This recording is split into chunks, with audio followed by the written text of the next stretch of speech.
മുണ്ടക്കൈ ചൂരൽമല ഉരുൾപൊട്ടലിലെ അതിജീവിത കുടുംബങ്ങൾക്കായി സർക്കാർ ഒരുക്കിയ ടൗൺഷിപ്പ് നടൻ മമ്മൂട്ടി സന്ദർശിച്ചു.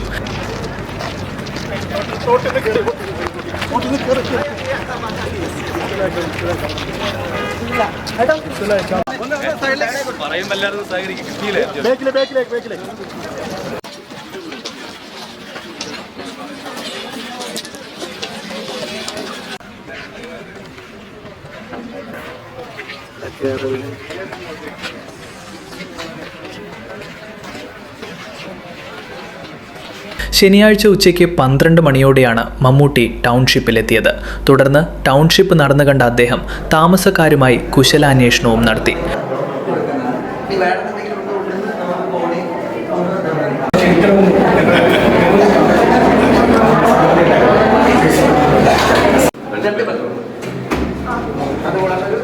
ടൗൺഷിപ്പിലെ താമസക്കാർ നടനൊപ്പം ചിത്രങ്ങളെടുക്കുകയും ചെയ്തു. കേരളത്തിൻ്റെ സാമൂഹിക മൂലധനത്തിൻ്റെ ഏറ്റവും വലിയ ഉദാഹരണമാണിതെന്ന് മടങ്ങുന്നതിനിടെ മമ്മൂട്ടി പ്രതികരിച്ചു. അപൂർവമായി മാത്രമേ ഇങ്ങനെയുണ്ടാകൂ. ഒരു നാട്ടിലെ ജനങ്ങൾ എല്ലാവരും ചേർന്ന് നിരാശ്രരായ ആപത്തു സംഭവിച്ച ആളുകൾക്ക് വേണ്ടി സംഭാവന ചെയ്തുണ്ടാക്കിയതാണിത്. ഇത് സംഭാവന ചെയ്തുണ്ടാക്കിയത് ജനങ്ങളാണ്. കേരളത്തിലെ ജനങ്ങളിൽ നിന്ന് പിരിച്ച കാശാണല്ലോ സർക്കാർ കൊടുക്കുന്നത്.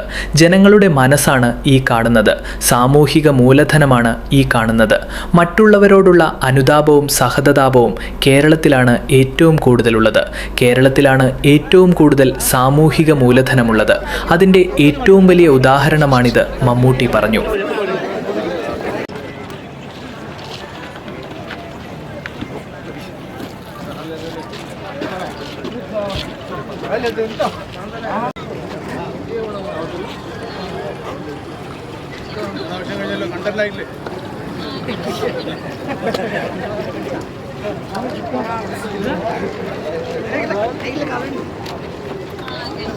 തിരക്കിലും പറ്റാവുന്നത്ര സ്ഥലം ചുറ്റി കണ്ട ശേഷം താരം ടൗൺഷിപ്പിൽ നിന്നും മടങ്ങി.